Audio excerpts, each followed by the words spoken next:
இன்றைய வகுப்பிலிருந்து தொடர்ச்சியாக நாங்கள் ஆய்வு சாலையில் நடைபெறுகின்ற பரிசோதனைகள் பற்றி பார்க்க இருக்கின்றோம்.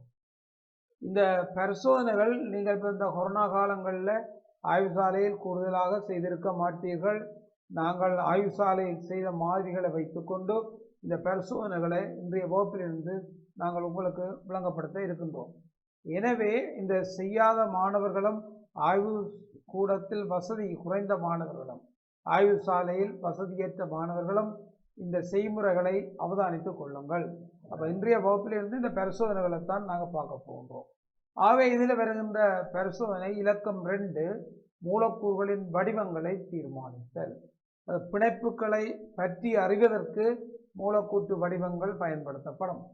பொதுவாக பங்கிட்டு வலு மூலக்கூறுகளில் தான் இந்த மூலக்கூற்று வடிவங்கள் எங்களுக்கு எடுத்துக்கொள்ளப்படும். இந்த மாதிரிகளை நாங்கள் ஆய்வு சாலையில் செய்து பிராக்டிக்கல் ரீதியாக செய்து நாங்கள் இதை காட்சிப்படுத்த இருக்கின்றோம்.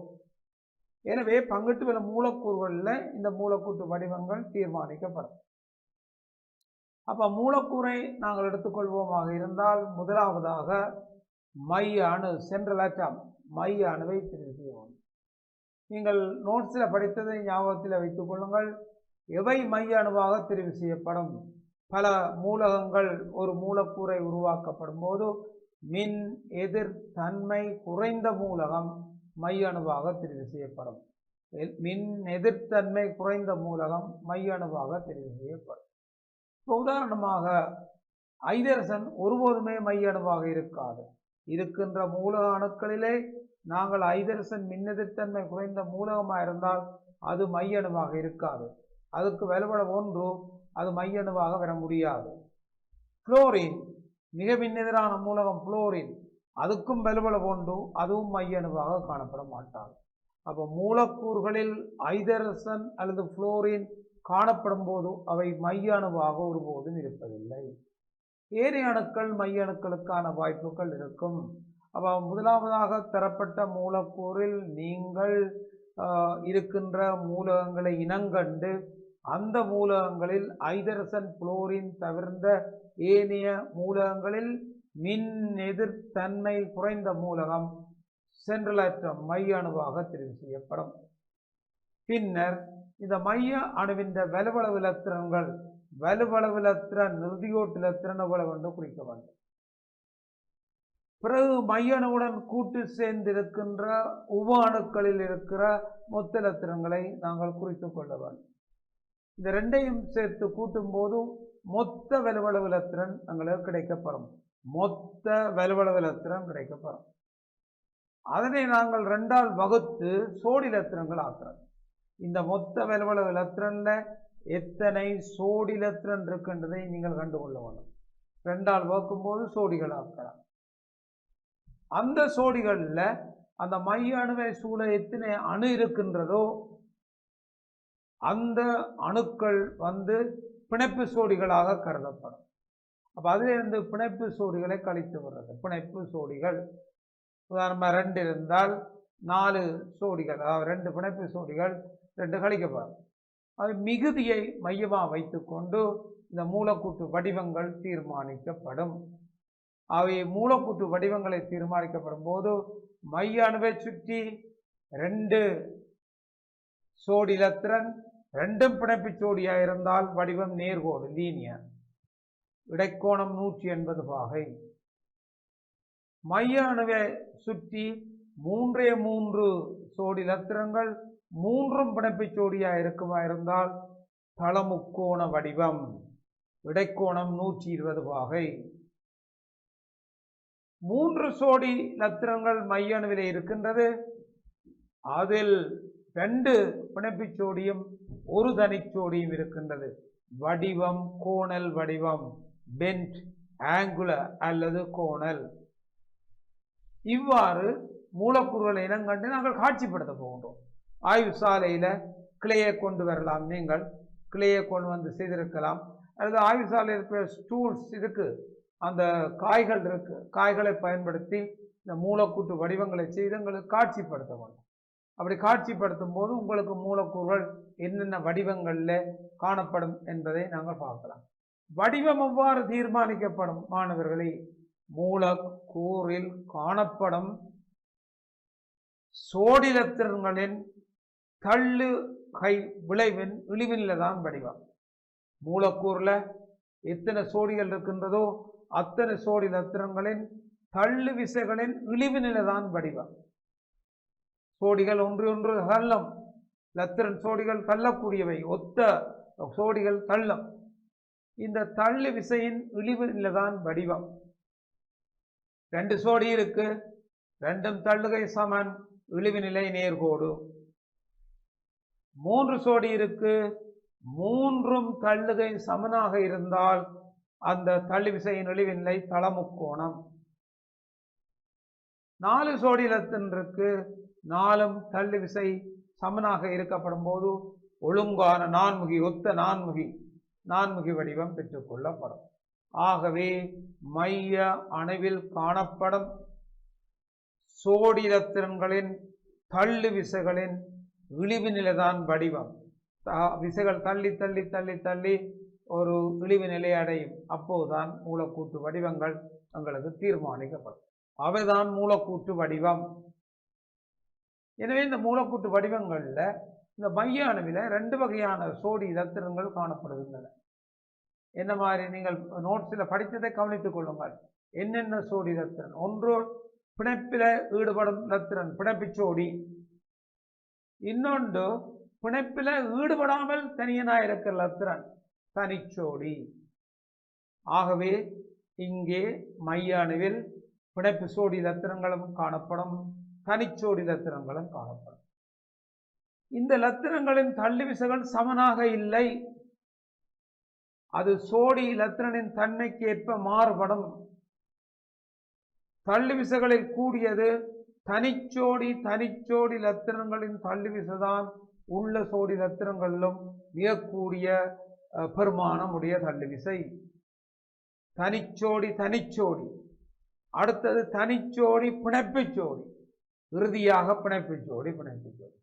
பாருங்கள், லோன் பேர் ரிப்பல்சர் அது மிக கூடுதலாக இருக்கும். லோன் பேர் பொன் பேர் அவை சோடி இலத்திரங்கள வடிவங்கள்ல கூடுதல். இவற்றை மையமாக வைத்துக் கொண்டு நாங்கள் இந்த மூலக்கூறு வடிவங்களை எவ்வாறு ஆய்வுசாலையில் செய்து காட்சிப்படுத்த போகிறோம். உங்களுக்கு டூல்ஸ் இல்லாட்டா களிமண்களால் உருண்டை செய்து நீங்கள் ஆய்வுசாலையை கொண்டு வந்து இந்த வடிவங்களை காட்சிப்படுத்தலாம். களிமண்ணும் ஈக்கும் பயன்படுத்தலாம், அல்லது சமனாக வெட்டிய கம்பிகளை பயன்படுத்தலாம், அல்லது சிறிய தேசிக்காய்களை பயன்படுத்தலாம்.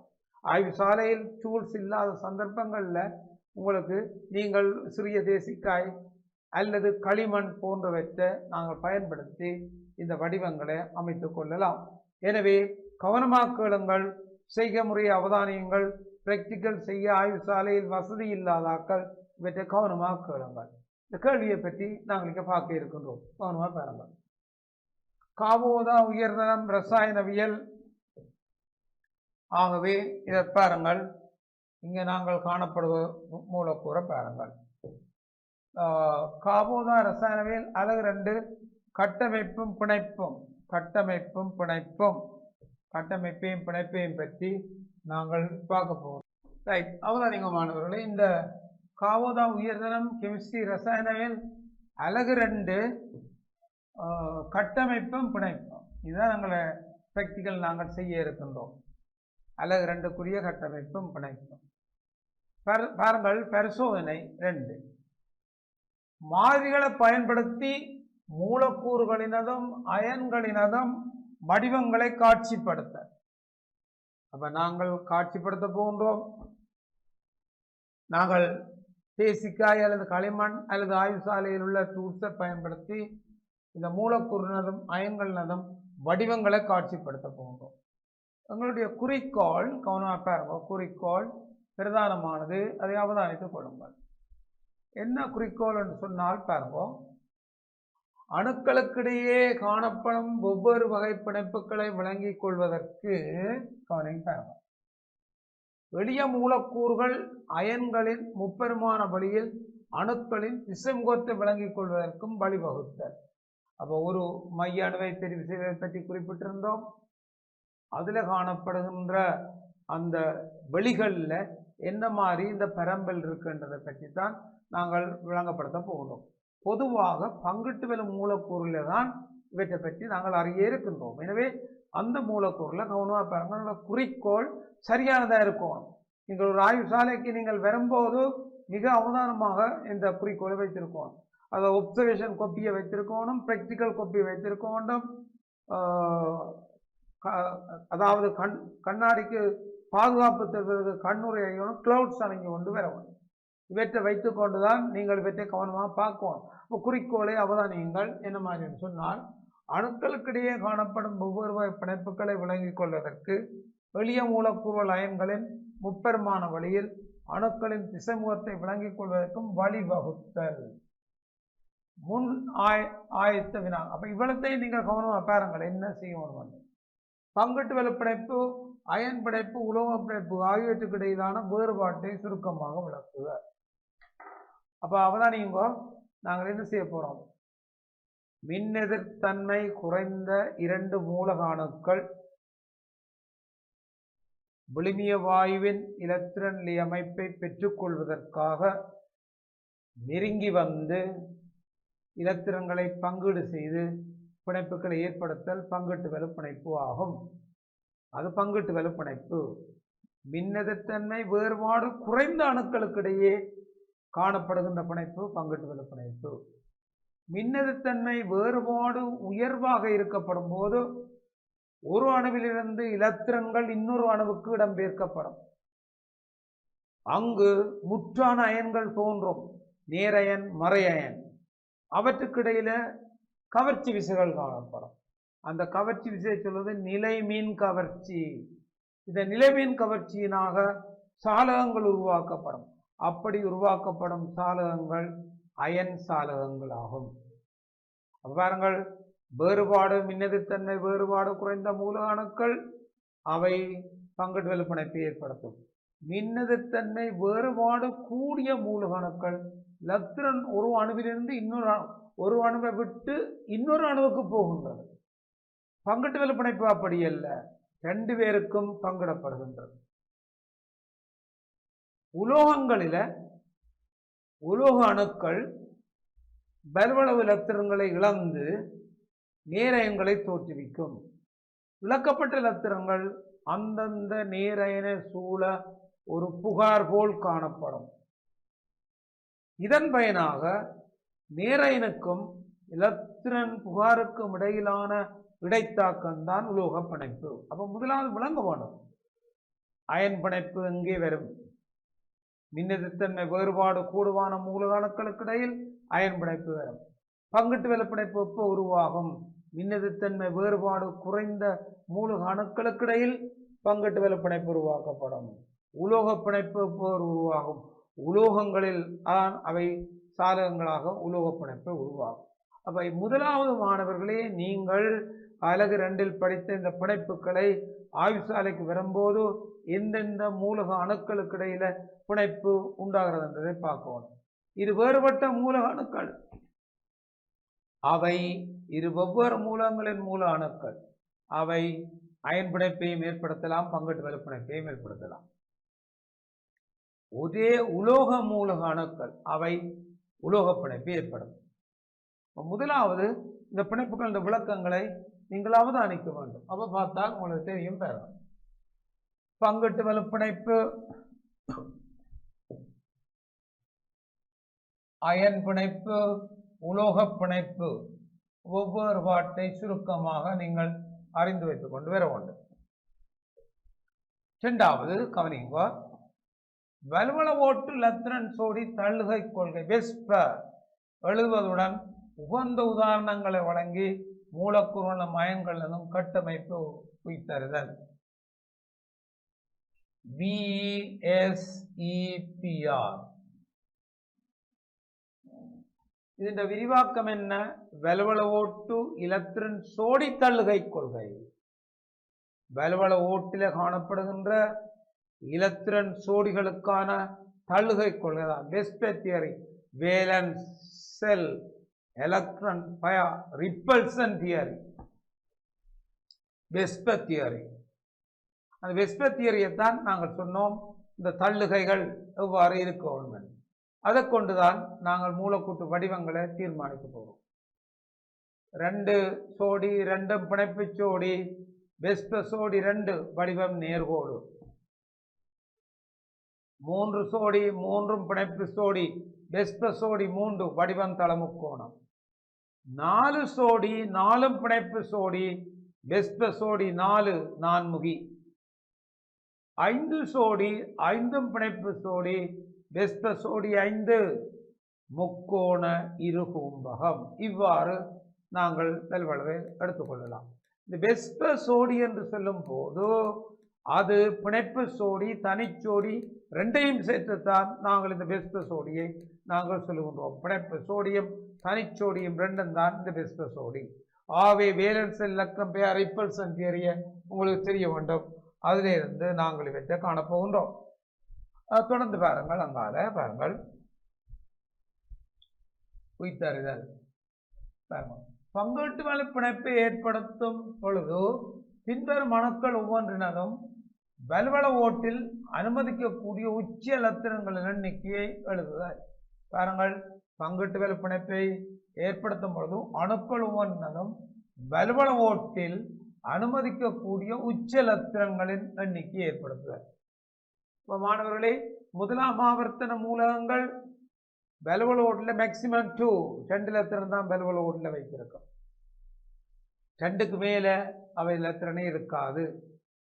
2ஆம் ஆவர்த்தன மூலகங்கள் தங்கள் வலுவள ஓட்டில் 8 இலத்திரங்களை வைத்திருக்கும்.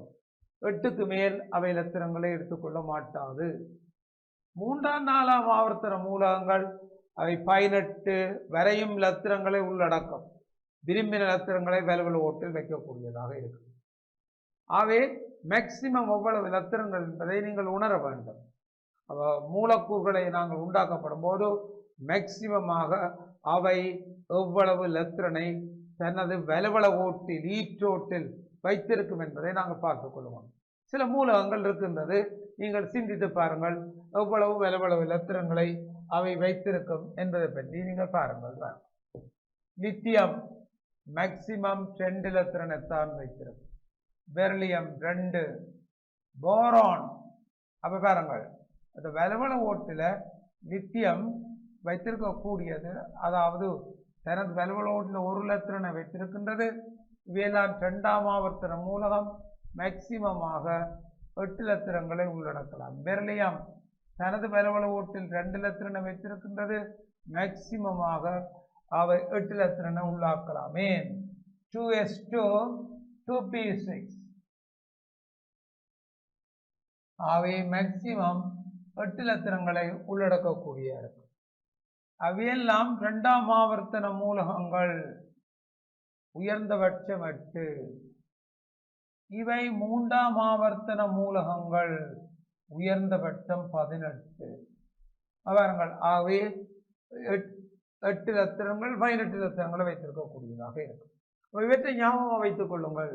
முதலாம் ஆவர்த்தனம் உயர்ந்தபட்சம் 2, 2ஆம் ஆவர்த்தனம் உயர்ந்தபட்சம் 8 இலத்திரன், 3ஆம் ஆவர்த்தனம் உயர்ந்தபட்சம் 18 இலத்திரன், 4. இப்படி எல்லாம் நாங்கள் மேக்சிமம் இலத்திரன்கள் எவ்வளவு என்பதை நாங்கள் பார்த்திருக்கின்றோம். அவை இதை ஞாபகமாக வைத்துக் கொள்ள வேண்டும். அதற்கு மேலே இலத்திரனை அடக்க இயலாது. நாங்கள் இவ்வாறு நாங்கள் இதை பயன்படுத்துவோம். அடுத்த பாருங்கள், இங்கே அறிமுகம் செய்ய போகின்றோம். என்ன என்பதை பாருங்கள். அறிமுகம். தரப்பட்ட மூலக்கூறு பாருங்கள் அல்லது அயனில் இருக்கும் அணுக்களுக்கு இடையிலான பிணைப்பு வகையை அத்துணிக்கைகளின் உருகுநிலை, கொதிநிலை, முனைவுத்தன்மை, உறுதித்தன்மை போன்றவற்றுக்கு பௌதியியல்களுக்கு காரணமாக உள்ளது. பாருங்கள், மூலக அணு ஒன்று உருக தேவையான வெப்பநிலை உருகுநிலை. உருகுநிலை என்னத்தில் தங்கி இருக்கும் பிள்ளைகளே அவதானியங்கள்? என்ன மாதிரி சொன்னால், உருகுநிலை பிணைப்பின் வலிமையில தங்கி இருக்கும். காவன் ராட்சத சாலக பங்கட்டு வலு பிணைப்பை உருவாக்கக்கூடியது. அந்த 2ஆம் ஆவர்த்தனத்தில் கூடுதலான உருகுநிலை காவனுக்குத்தான் இருக்கு. அதை விளங்கிக் கொள்ளணும் நீங்கள். அப்ப இந்த உருகுநிலை கொதிநிலைகள் எல்லாம் இந்த பிணைப்பின் வகையில தான் தங்கி இருக்கு. பிணைப்பு அப்போ ராட்சத சாலக பிணைப்புகளை உருவாக்குகின்ற சந்தர்ப்பங்களில் உருநிலைகள் உச்சக்கட்டமாக மிக உயர்வாக இருப்பதை நாங்கள் காணலாம்.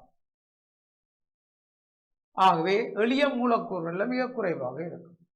உருகுநிலை கொதிநிலைகள் அடர்த்திகள் இவற்றுக்கெல்லாம் இந்த பிணைப்புகளை நாங்கள் விளங்கிக் கொள்வோம். பிணைப்பின் வகைகளை கொண்டுதான் இவற்றை நாங்கள் தீர்மானிக்கக்கூடியதாக இருக்கும். பாருங்கள், அடுத்தது மூலக்கூறுகளின் கட்டமைப்பை புரிந்து கொள்வதும் முப்பரிமாண வழியில் அணுக்களின் சார்லைகளின் பௌதிக இயல்புகளையும் விளக்குவதற்கு முக்கியமானதாகும். சரியோ? பாருங்கள், மூலக்கூறுகள் ஆகவே அயன்களின் வடிவங்களை எழுதி கொள்வது முறையை உபயோகித்து உய்த்தறிய முடியும். பாருங்கள், அப்போ மூலக்கூறுகள் அல்லது அயன்களின் வடிவங்களை மூலக்கூறுகள் அல்லது அயன்களின் வடிவங்களை நாங்கள் பாருங்கள். இந்த சந்தர்ப்பங்களில் என்ன செய்யணும்னு சொன்னால் வெஸ்ப கொள்கையை உபயோகித்து உய்த்தறியலாம். இங்கே நாங்கள் வேலன்ஸ் செல் எலக்ட்ரான் ரிப்பல்ஸ் உய்த்தறிந்து கொள்ள முடியும். அவற்றை உய்த்தறிவதற்கு இவற்றை நாங்கள் பயன்படுத்தி கொள்கின்றோம். அவை தொடர்ந்து தேவையான பொருட்களும் உபகரண பொருட்களும். அப்போ ஆய்வுசாலையில் நீங்கள் உங்களோட இந்த மூலக்கூட்டு வடிவங்களை உண்டாக்குவதற்கு பொருட்களை தெரிவு செய்யணும். அப்போ ஆய்வுசாலையில் இருக்கு, அந்த டூல்ஸ் இருக்கு, ஒரு பாக்ஸில் இருக்கும், அதையும் பயன்படுத்தலாம். அப்படி இல்லாட்டா சிறிய எலுமிச்சை பழங்களை பயன்படுத்தலாம், அல்லது களிமண்ணில் கிளே போன்றவற்றில் நாங்கள் உருண்டைகள் செய்து பயன்படுத்தலாம். அப்போ இதை பயன்படுத்தப்படும் போது பாருங்கள், இவ்வாறு அப்போ உபகரணமும் பொருட்கள் மூலக்கூட்டு மாதிரி இப்போது இது லெப்பில் இருக்கு, இருந்தால் இதை பயன்படுத்துவோம், இல்லாத இடத்துல வேறையே நாங்கள் பயன்படுத்துவோம்.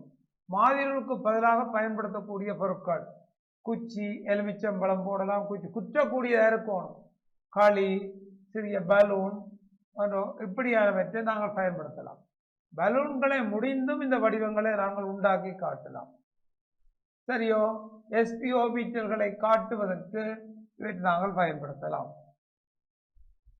அப்போ இதில் கவனிங்கோ, பெறுபவர்கள் கவனமாக பாருங்கள். இந்த பெறுபவர்களை பாருங்கள். இந்த மூலக்கூறு அயன் மைய அணுவை சூழ உள்ள மொத்த இலத்திரன் சோடி, மைய அணுவை சூழ உள்ள வெஸ்ப சோடிகள், மைய அணுவை சூழ உள்ள தனிச்சோடி இலத்திரங்கள், இலத்திரன் ஜோடி கேத்திரன் தான் மூலக்கூறு. இவற்றை நீங்கள் பெற்றுக்கொள்ள வேண்டும். கவனமாக பாருங்கள். இப்போ முதலாவது நான் இந்த BeCl2 மூலக்கூறுக்கு செய்து காட்ட இருக்கின்றேன். கவனமாக பாருங்க, BeCl2 மூலக்கூறு எவ்வாறு செய்து காட்டப்படும் என்பதை பற்றி நாங்கள் பார்க்க போகின்றோம். இப்போ எல்லாரும் அவதானியுங்கோ, நாங்கள் BeCl2 மூலக்கூறுக்கு செய்து காட்ட போகிறோம். பெரிலியம் குளோரைடு 2 அணு இருக்கு, ஒன்று பெரிலியம், அடுத்தது குளோரின். இந்த 2 அணுவிலும் மின்னெதிர்த்தன்மை குறைந்த மூலக அணு எது என்று கேட்டால் பதில் சொல்லக்கூடிய மாணவன் யாரும் இருந்தால் பெரிலியம். ஏன் பெரிலியம் மைய அணுவாக தெரிவு செய்யப்பட்டது? அது குளோரினிலும் பார்க்க மின்னெதிர்த்தன்மை குறைந்தது. ஆகவே பெரிலியம் மைய அணு.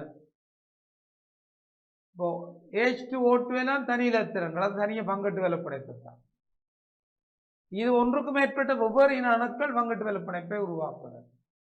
மைய அணு பெரிலியம். அப்ப ஞாபகமாக வையுங்கள், பெரிலியம் மைய அணு. இந்த மைய அணு பெரிலியம் 2ஆம் ஆவர்த்தனம், 2ஆம் கூட்டம்.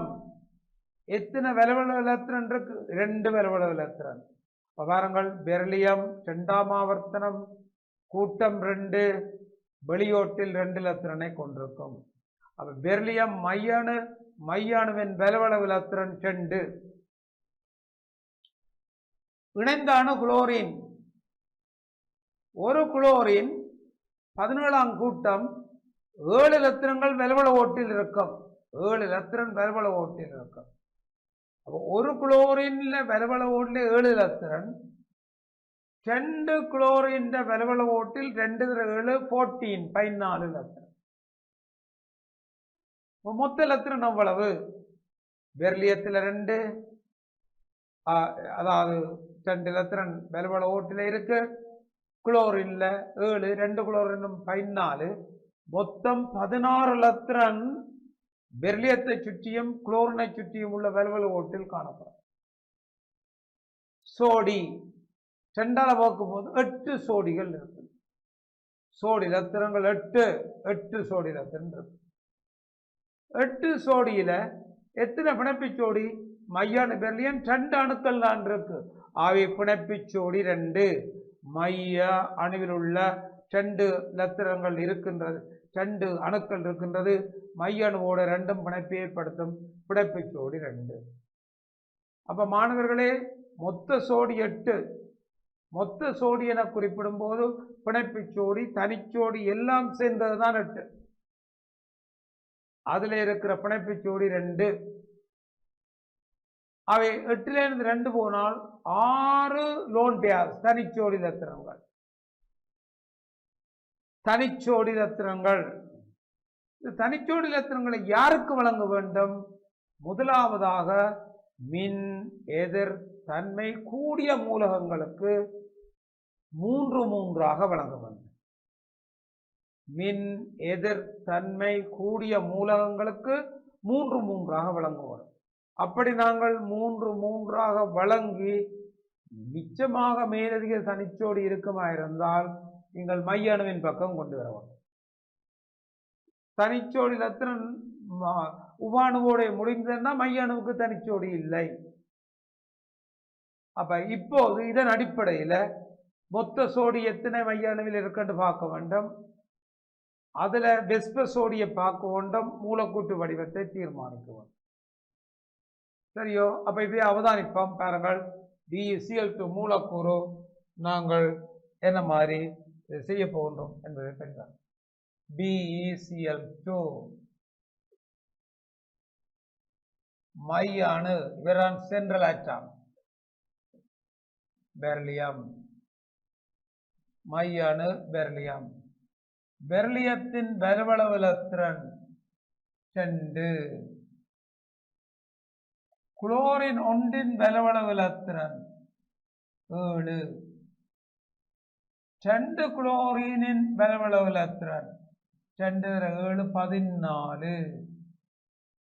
மொத்த இலத்திரன் 16. மொத்த இலத்திரன் 16. மொத்த இலத்திரன் 16ஆக இருப்பதை காணலாம். மொத்த இலத்திரன் 16.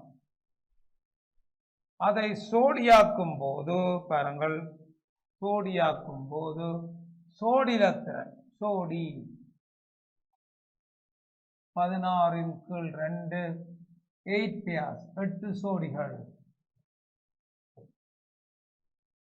மைய அணுவில பாருங்கள், மைய அணுவின் பக்கம் நாங்க பார்த்தாலாம். மைய அணுவில 2 தான் இருக்கு. அவை பிணைப்பு சோடி 2. 6 தனிச்சோடி லோன் பேர்ஸ். 6 தனிச்சோடி. அப்ப இந்த தனிச்சோடியை நாங்கள் இந்த மைய அணுவின் பக்கம்தான் நாங்கள் கொடுக்க வேண்டும். பாருங்கள், 6 தனிச்சோடி.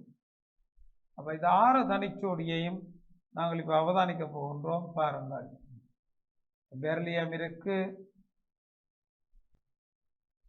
2 பிணைப்பிச்சோடிகள் இருக்கு, 6 தனிச்சோடிய கொடுக்க போறோம். 1 2. அப்ப பாருங்கள், இது இங்க 3, இங்கேயும் 3. பாருங்கள், அப்ப உவானுக்கு விளங்கின உடனே 6 தனிச்சோடியும் முடிஞ்சது. சென்ட்ரல் இருக்கிறதுக்கு தனிச்சோடி இல்லை. ஆவே மைய அணுவை சுற்றி 2 வெஸ்ப சோடி தான் இருக்கு. 2 வெஸ்ப சோடியும் 1 பேர்ஸ் பிணைப்பு சோடி. தள்ளு விசையின் இழிவு நிலை நேர்கோட்டு வடிவம். BeCl2 நேர்கோட்டு வடிவம். BeCl2 நேர்கோட்டு வடிவம். BeCl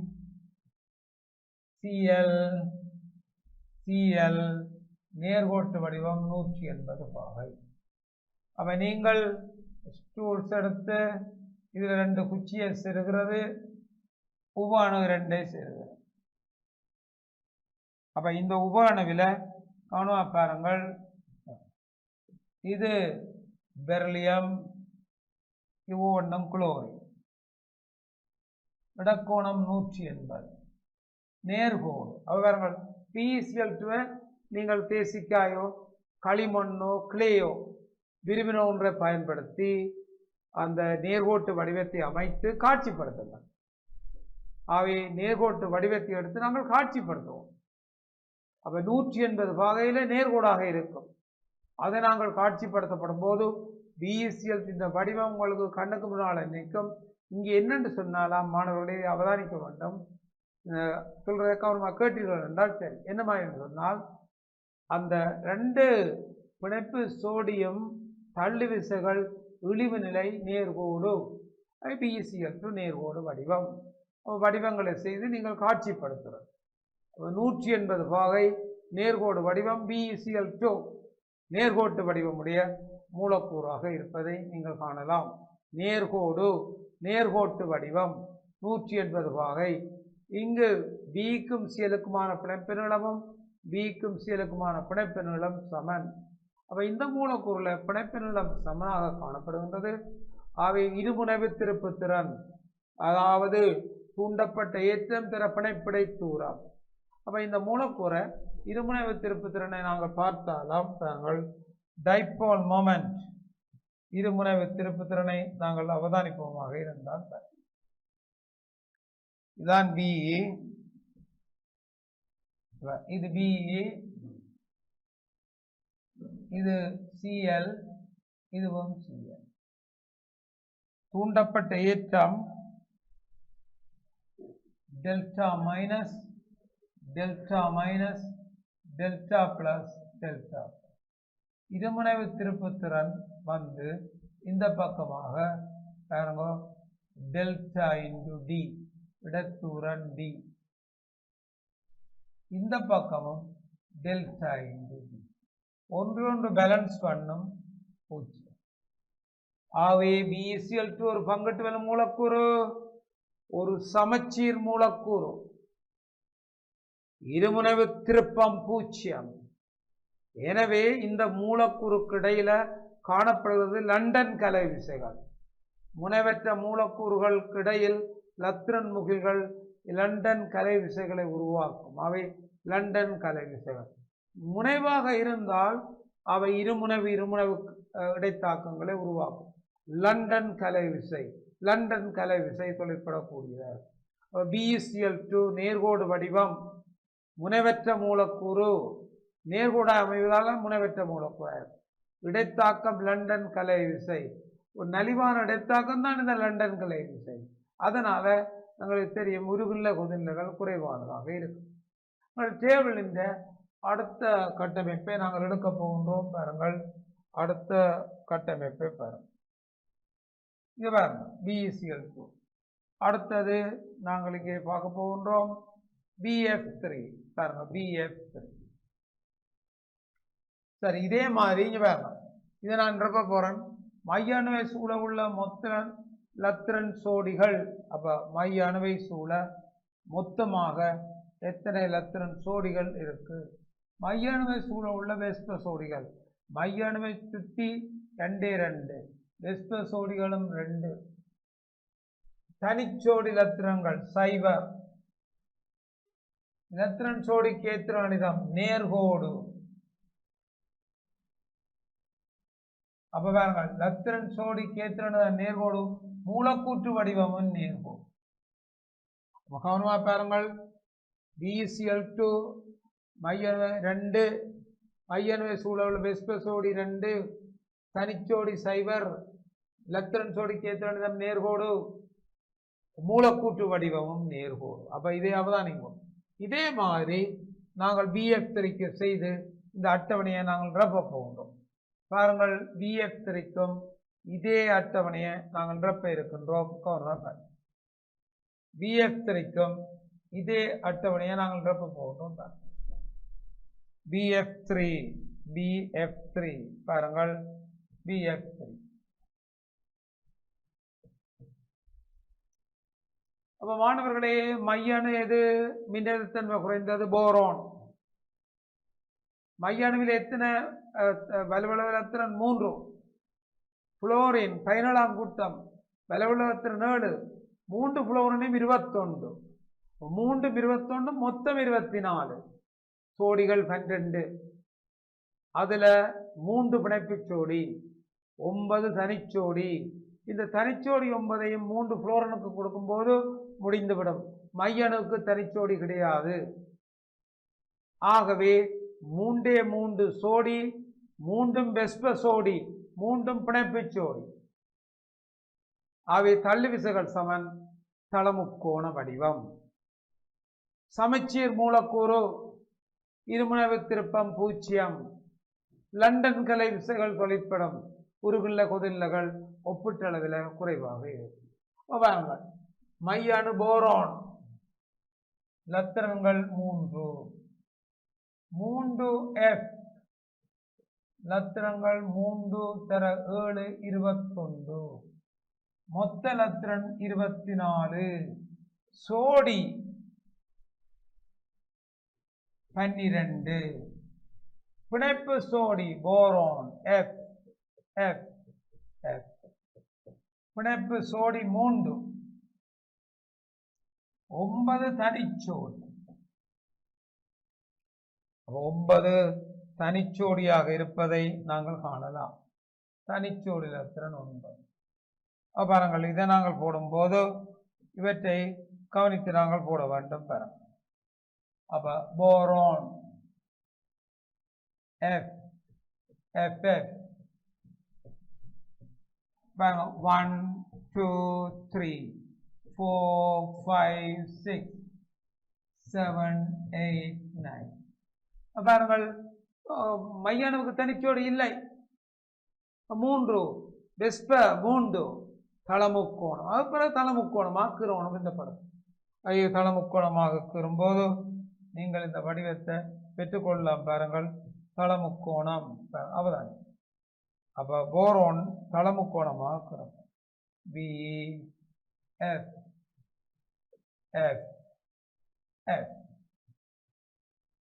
ஆகவே இடக்கோணங்கள் உங்களுக்கு தெரியும். 120 பாகை, 120 ஒழுங்கான தளமுக்கோண வடிவம். சமச்சீர் மூலக்கூறு, முனைவற்ற மூலக்கூறு. ஆகவே இந்த வடிவத்தை நாங்கள் எடுக்கலாம். அப்ப இந்த அட்டவணை என்றப்பும் போது அப்ப நீங்க என்ன செய்யணும்? ஒரு கேசிக்கா அல்லது களிமண் எடுத்து 120 3 ஈக்குவல் செருகி ஒவ்வொன்றிலும் மூவாணுவை குத்தி காட்சிப்படுத்துங்கள். தளத்தில் அமைகின்ற முக்கோணமா இருக்கும். இங்கே BeCl2 3 அணுவும் நேர்கோடு 3 அணுவும் ஒரே தளத்தில் இருக்கும். BF3 4 அணு நேர்கோடு அல்ல, ஆனால் 4 அணுக்களும் ஒரே தளத்திலே இருக்கும். ஒரு போரோனோட 3 புளோரினும் ஒரே தளத்திலே இருக்கும். Plane symmetrical. ஆகவே 3 அணுவும் ஒரே தளத்திலே இருக்கும். இதை நாங்கள் பார்த்தாதான் பாருங்கள். இங்கே நாங்கள் பாருங்கள், இதுக்கு நாங்கள் விடைகளை போடுவோமாக இருந்தால் BF3 மைய அணுவை சூழ இலத்திரன் சோடிகள் 3, வெஸ்ப சோடிகள் 3, மைய அணுவை சூழ உள்ள தனிச்சோடி இலத்திரன்கள் சைவ. இலத்திரன் சோடிக்கு எத்திரானிதம் தளமுக்கோணம். மூலக்கூறு அல்லது அயந்த வடிவமும் தளமுக்கோணம். பாருங்கள், அவை தளமுக்கோண வடிவங்கள்ல இருப்பதை நாங்கள் காணலாம். ஆகவே இது தளமுக்கோண வடிவம் உடையதாக இருக்கும். தளமுக்கோணம். அடுத்த போல பாருங்கள், CH4. இதையும் நாங்கள் இவ்வாறு செய்ய போகிறோம். 2 அணு CH4. கார்பன் ஐதரசன். கார்பன் மின்னெதிர்த்தன்மை 2.5, ஐதரசன் 2.1. மின்னெதிர்த்தன்மை குறைந்த மூலகம் ஐதரசன் 2.1. ஆனால் இந்த ஐதரசனால் மைய அணுவாக இருக்க முடியாது. ஆகவே ஐதரசன் உபஅணுவாகத்தான் இருக்கும். கார்பன் சென்ட்ரல் அட்டம். கார்பனின் வலுவள ஓட்டுலத்திரன் 4, ஐதரசன் ஒன்றின் வலுவள ஓட்டுலத்திரன் 1, 4 ஐதரசனின் வலுவள ஓட்டுலத்திரன் 4, மொத்த வலுவளவு இலத்திரன் 8, சோடி இலத்திரன் 4 சோடி. 4 பிணைப்புச் ஜோடி, தனிச்சோடி கிடையாது. ஆகவே நாங்கள் ஐதரசனுக்கு ஒரு பிணைப்புச் ஜோடிக்கு மேலே தனிச்சோடி போட இயலாது, மேக்சிமம் 2 எலக்ட்ரான். அதை ஒழுங்குபடுத்தினால் இது ஒரு ஒழுங்காகும். பாருங்கள், அப்போ மொத்த சோடி 4, பெஸ்ப சோடி 4, பெஸ்ப சோடி 4, 4 பிணைப்புச் ஜோடி, லத்திரன் ஜோடி 4. அவை நான்முகி வடிவம், அவை மூலக்கூட்டு வடிவம் ஒரு நான்முகி, லத்திரன் ஜோடிக்கு ஏற்றானதம் ஒரு நான்முகி. அப்போ இதன் அடிப்படையில் நீங்கள் பார்த்தால் பாருங்கள், மைய அணுவை சூழ உள்ளவர் 4, மைய அணுவை சூழ பெஸ்ப சோடிகள் 4, மைய அணுவை சூழ லத்திரன் சோடிகள் 4, நான்முகி வடிவம். ஆகவே நான்முகி. காபனை மையமாக கொண்டு நீங்கள் இதில் பார்த்தாலாம், பாருங்க, இந்த காபனை மையமாக கொண்டு காபன் இங்கே இருக்குமா இருந்தால் மையமாக கொண்டு 4 ஐதரசன்களும் இந்த நான்முகி தளத்தில் ஒழுங்குபடுத்தப்பட்டது. இதுதான் காபன். இவை இந்த நான்முகியாக ஒழுங்குபடுத்தப்பட்டது.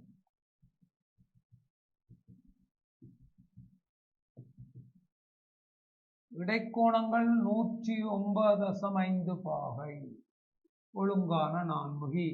அப்போ நீங்கள் களிமண் அல்லது தேசிக்க எடுத்து இந்த சமனாக ஒரு முக்கோணத்தில் ஈக்களை குச்சி அதில் குத்தி அது ஒரு நான்முகி வடிவம், முக்கோண கூம்புக்கு மேலே உண்டு நான்முகி வடிவத்தை உண்டாக்கி காட்சிப்படுத்துங்கள். இவ்வாறு மூலக்கூட்டு வடிவங்களை நாங்கள் காட்சிப்படுத்த போகின்றோம். எல்லாத்தையும் ஒன்று சேர்க்கும் போது எங்களுக்கு காட்சிப்படுத்த வடிவங்கள் வரும். இதில் நீங்கள் அறிவை பெற்றுக்கொள்ளலாம். இங்கே 3 அணு மட்டும்தான் ஒரே தளத்தில் இருக்கும், 3 அணுக்கள் ஒரே தளத்தில் இருக்கும், 3 அணுக்களும் ஒரே தளத்தில் இருக்கும். எனவே மாணவர்களே, இந்த பிராக்டிக்கலை அவதானித்துக் கொள்ளுங்கள். நாங்கள் தொடர்ந்து வரும் வகுப்புகளிலே இந்த பிராக்டிக்கல் தான் செய்ய இருக்கின்றோம். எனவே இன்றைய வகுப்பில் உங்களிடம் விடைபெற்றுக் கொள்கிறேன். நன்றி, வணக்கம்.